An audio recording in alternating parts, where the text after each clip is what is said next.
Hi friends, welcome to my channel. రూపయిక రాజుతో ఒకప్పుడు గర్భం దాల్చలేదన్న విజయాంబికతో ఈ విధంగా అంటూ ఉంటాడు దీపక్. మమ్మీ, ఈ మందారాన్ని వేసేస్తే ఒక పని అయిపోతుంది. తర్వాత హారతి ఎంతో తర్వాత చూద్దాం. ముందైతే రూపాన్ని సొంతం చేసుకుంటే మామయ్య ఆస్తి మొత్తం మనకే వస్తుంది మమ్మీ అనగానే, సరే దీపక్, ముందైతే రాజు రూపలకి మొదటి రాత్రి జరగకుండా ఆపాలి కదా అని ఈ విధంగా అంటూ ఉంటారు. అవును మమ్మీ, ఈరోజు నైట్కే రాజు రూపల మొదటి రాత్రికి ఏర్పాట్లు జరుగుతున్నాయి కదా. ఎలాగైనా రాజు రూపల మొదటి రాత్రి ఆపాలంటే ఎలా మమ్మీ అనగానే, ఇప్పుడు గుడిలోనే ఉన్నాం కదా, గుడిలో ఉన్న పంతుల చేత రూప గర్భం దాల్చితే ప్రాణానికే ప్రమాదమని పంతులు గారితో చెప్పిస్తే మీ మామయ్య ఖచ్చితంగా నమ్ముతాడు అనగానే, సరే మమ్మీ, మంచి ఐడియా అని చెప్పి ఈ విధంగా అనుకుంటూ ఉంటారు కదా. మరి దీపక్ అలాగే విజయాంబిక మాట్లాడుకొని పంతులు గారి చేత రూప గర్భం దాల్చితే తన ప్రాణానికే ప్రమాదం అన్న నిజాన్ని చెప్పిస్తే, మరి ప్రతాప్ రాజు రూపల్ని ఒకటి చేయడానికి ఒప్పుకుంటాడా? ఏం జరుగుతుంది అని తెలుసుకోవాలి అంటే పూర్తి వీడియోలకైతే వెళ్ళిపోదాం. ఇకపోతే విరూపాక్షి అలాగే ముత్యాల కుటుంబం అందరూ కూడా కావాలనే కలిసి ప్రతాప్ కుటుంబాన్ని గుడికి రప్పించారన్న సంగతి తెలుసుకున్నారు కదా.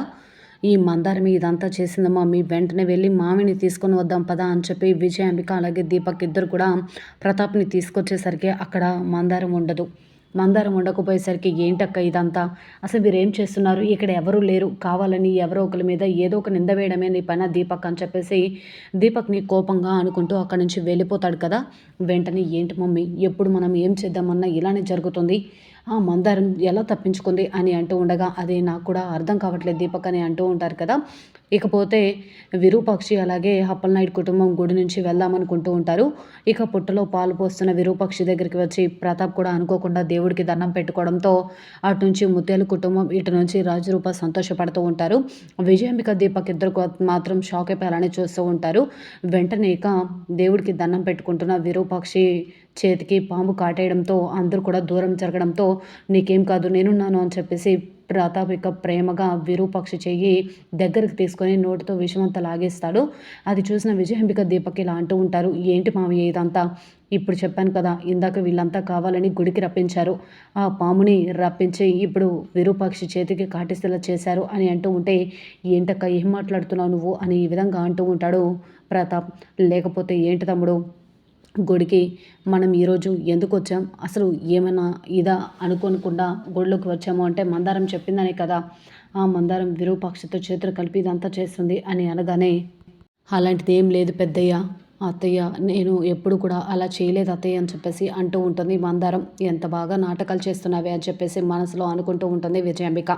ఇక అమ్మగారు అమ్మగారు అంటున్నారు కానీ పాము కాటిస్తే ఒక్కళ్ళైనా నోటితో విషాన్ని లాగారా, లేదు కదా అని అనగానే అందరూ కూడా అలానే చూస్తూ ఉంటారు. అక్క, గుడిలో పాము కాటేస్తే అది వాళ్ళకి మాత్రం ఏం తెలుస్తుంది, అయినా ఇప్పుడు జరగాల్సింది ఇది కాదు అని అంటూ వెంటనే ఇక సరే పదండి వెళ్దామని చెప్పేసి వెళ్ళిపోతారు కదా. వెళ్ళిపోతూ ఉండగా వెంటనే విరూపాక్షి అలాగే మందారం మాట్లాడుకున్న మాటలన్నీ కూడా వినేస్తారు కదా. విన్న తర్వాతకి ఎలాగైనా ఈరోజు తాడో పేడో తేల్చేయాలి మమ్మీ, ఈ మందారం అంతు చూడాలి మమ్మీ అని అంటూ ఉంటే, మన వాళ్ళని పిలిపించు దీపక్ అనగానే దీపక్ వెంటనే రౌడీలకు ఫోన్ చేసి గుడికి పిలిపిస్తాడు. ఏంటన్నా ఫోన్ చేసావు అని అంటూ ఉంటాడు. వెంటనే, మీతో కొంచెం పని పడిందిరా అనగానే, ఏమైందన్నా అని అడుగుతూ ఉంటే, అక్కడ ఒక అమ్మాయి ఉంటుంది గుడి వెనుక, ఆ అమ్మాయిని తీసుకువెళ్ళి దహనం చేసేయాలి అన్నట్టుగా మాట్లాడుతూ ఉంటే, సరే అన్న అని చెప్పేసి అంటూ ఉంటారు కదా.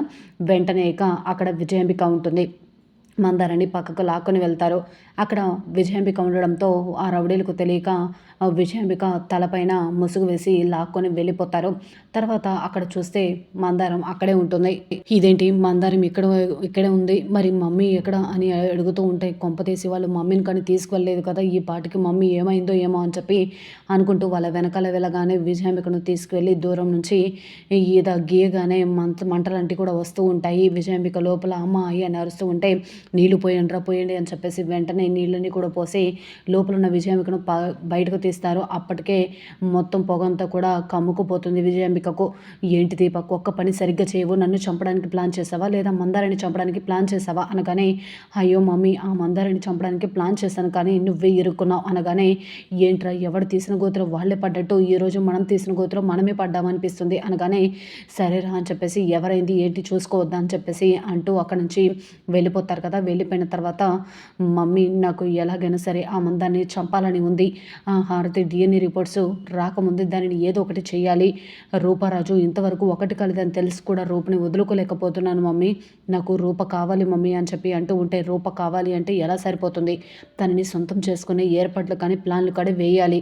నువ్వు చూసావు కదా, ఇందాక మందారాన్ని చంపమంటే ఏకంగా నా ప్రాణాన్ని తీయడానికి సిద్ధపడ్డావు. అలాంటిది నీ మాటలను ఎలా నమ్మాలరా నేను అనగానే, ప్లీజ్ మమ్మీ నువ్వే ఏదో ఒకటి చేసి నాకు రూపని ఇవ్వు మమ్మీ అని అంటూ ఉంటే, అదేమన్నా చెట్టుకున్న కాయ నాకు కోసుకొచ్చి ఇవ్వడానికి?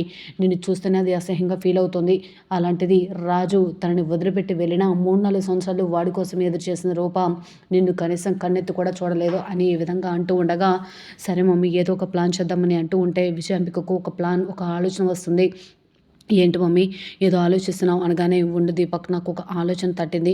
ఇప్పుడు ఎలాగో గుడిలోనే ఉన్నాం కదా, ఈ గుడిలోనే మీ మామయ్య పంతులు గారితో ఏది చెప్పినా నమ్ముతాడు, ఏదో ఒకటి పాటిస్తాడు కదా. అలానే పంతులు గారితో రూప మొదటి రాత్రి జరిగి తనకు గర్భం దాల్చితే ఖచ్చితంగా తన ప్రాణాలకి ముప్పన్న ఎదిరి మీ మామయ్యకు పంతులు గారి ద్వారా తెలిసేలా చేద్దాం. కూతురు ప్రాణం కంటే ఇదేది ఎక్కువ కాదు కాబట్టి మొదటి రాత్రి జరగకుండా ఆపేస్తాడు. ఈ లోపల మనం రూపని ఎలాగో సొంతం చేసుకోవడానికి ప్లాన్లు వేయొచ్చు అని ఈ విధంగా అనుకుంటూ ఉంటారు కదా.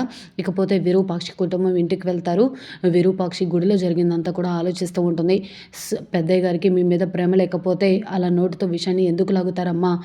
దగ్గరుండి ఆ విజయాంబిక దీపకులు ఇంకా కుట్ర నూరేకపోతే పెద్దయ్య గారు ఎప్పుడు మిమ్మల్ని అర్థం చేసుకొని ఇంటికి తీసుకొని వెళ్ళిపోయేవాళ్ళు.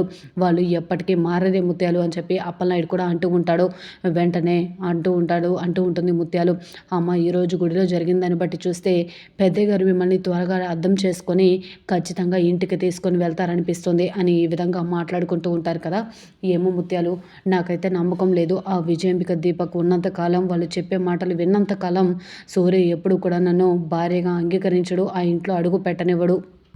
దేనికైనా ఆ రాఘవే కారణం. ఆ రాఘవ దొరికందే నేను ఎలాంటి దాన్ని ఏంటి అనేది సూర్యకు తెలియజెప్పలేను. కానీ రాఘవ లేని ఊహని తట్టుకోలేకపోతున్నాను. రాఘవ ఎక్కడున్నా క్షేమంగా ఉండాలి. ఖచ్చితంగా నాకు అతనికి సంబంధం లేదని చెప్పాలి.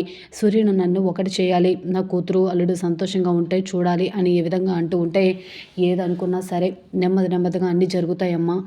రాజు అంటేనే గిట్టని పెద్దయ్య గారే వచ్చి స్వయంగా రాజుని ఇంటికి తీసుకుని వెళ్ళారు. ఈరోజు నేను రాజుని అసహ్యంగా మాట్లాడుతున్నానని చెప్పి నా మీద పెద్దయ్య గారికి కోపం వస్తుంది. అలాంటి పెద్దయ్య గారు మిమ్మల్ని ఎందుకు అర్థం చేసుకోరు? అర్థం చేసుకుని ఖచ్చితంగా మిమ్మల్ని కూడా తీసుకుని వెళ్తారు. మీరేమీ బాధపడకండి అమ్మా అని చెప్పేసి ఈ విధంగా అంటూ ఉంటారు.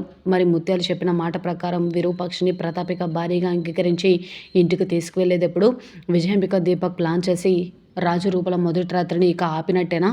ఎందుకంటే తను గర్భం దాల్చితే మరి చనిపోతుందని తెలిసినప్పటికీ కూడా రాజు రూపని ఒక్కటి చేయాలన్న ప్రతాప్ నిర్ణయం ఎటువైపు వెళ్తుంది, అసలు ఏం జరుగుతుంది అనేది చూడాల్సిందే.